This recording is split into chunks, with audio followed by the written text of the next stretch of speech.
Looks like imported solar just got more expensive. On August 6th, the White House announced a new 15% tariff on polysilicon imports and related downstream products. They also announced new minimum price floors for everything from wafers to finished solar modules. Now, what this could mean is higher prices immediately for homeowners and business owners looking to go solar. But there's another side to this story. These new price minimums give American manufacturers a major competitive advantage.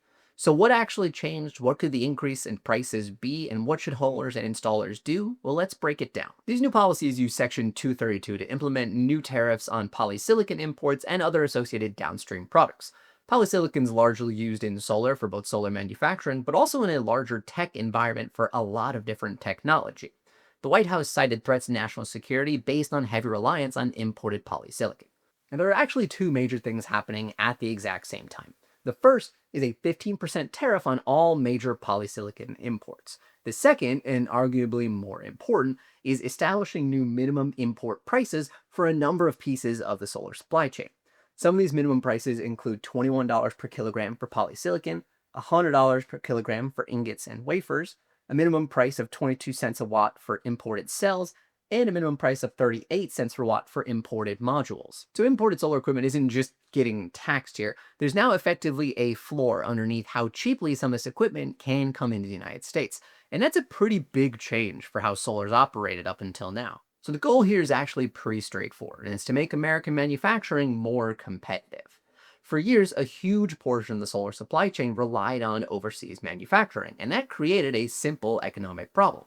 Imported goods could be produced and sold for less than goods that were manufactured here in the United States. So even when American manufacturers did want to compete, they were competing against a global supply chain that was built on low-cost production. And the new policy looks to change that equation. But there's an important detail here, and that's that the new price floors affect multiple stages of the solar supply chain, which means that companies can't simply import inexpensive components and then assemble them into full equipment here to avoid a lot of economic impact. What these price floors and tariffs are looking to do is to really bolster end-to-end domestic manufacturing in the United States. And for US manufacturers or companies looking to onshore some of their manufacturing, it represents a major opportunity. But there's a catch. Until more domestic manufacturing comes online to support the entire demand of the market, it means that someone has to absorb the costs for the imports. And unfortunately, that's going to be homes and businesses. Research cited in PD Magazine from Roth Capital Partners estimates that manufacturers who are importing solar cells could see increases of roughly 11 cents a watt on their imports. Companies that are importing simply wafers could see increases of about 5 cents a watt, and imports of full solar modules could see increases of roughly about 14 cents per watt. Now that doesn't seem like a massive jump when you're looking at cents per watt, but let's break that down to an actual solar system. If you take a 10 kilowatt system, that's roughly $3 per watt pre-tariff, that's a $30,000 system. Add on an additional 14 cents if those modules are fully imported, and now you're looking at $31,400.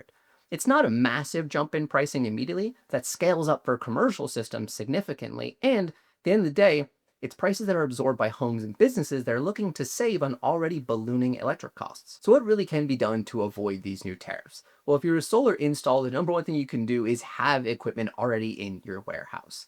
But the important note here is do not panic buy. Don't just go out and buy equipment because things are going to increase and you don't have the pipeline for it. You need to work with your distribution partner so you can accurately forecast what your future looks like so you're not just making unnecessary expenditures. Companies who already have well-documented country of origin practices, clean contracts, and relationship with domestic manufacturers are going to have a much easier time for this transition. So now might be the time to start looking at domestic manufacturing. Now, if you're a home or business looking to go solar, you don't need to panic, but you also need to be cognizant of timing.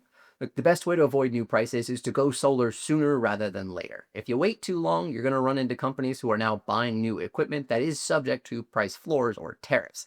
And if you're going to wait until November and think you can be installed before the December 4th deadline, you're going to be sadly mistaken.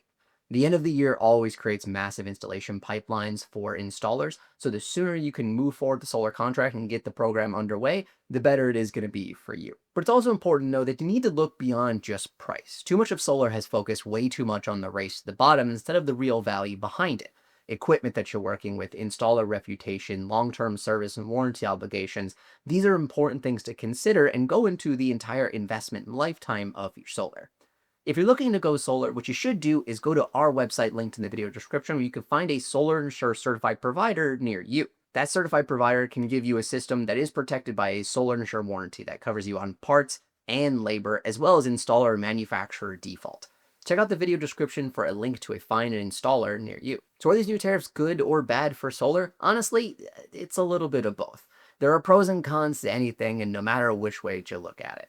The big question will be, how fast can domestic manufacturing come online to meet the domestic demand, and how does the market respond in the meantime? If you want more breakdowns of the latest changes impacting solar, energy, batteries, and the entire industry, make sure you follow Solar Insure, like our video, and subscribe to our channel for more information and stay up to date with solar. Thanks so much for watching. We'll catch you in the next one.